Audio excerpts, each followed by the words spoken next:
In this video, we demonstrate the technique for tying a simple surgical knot, from proper needle handling to securely fastening the knot. First, the round needle is positioned at a 90-degree angle in the needle holder. The needle is then passed through 2 layers of tissue, maintaining a perpendicular angle to the surface. Using a controlled supination movement, the needle is guided smoothly through the tissue, ensuring precise placement and even penetration. After passing through the first tissue layer, the needle should ideally be regrasped in the exact same position.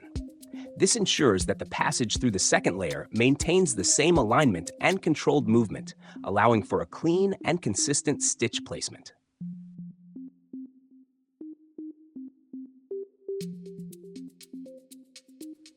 Once the needle has passed through, the surgical square knot is initiated. The suture is positioned to create a conceptual C shape, making it easier to form the double loop. Only the free needle holder is moved to grasp the short end of the suture. To maintain optimal control, the short end is deliberately kept short by pulling only on the long strand. Next, a single throw is made in the same direction.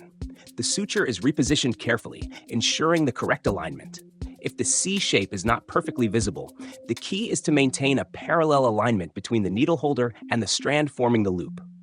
Again, the short end of the suture is held in place without applying tension.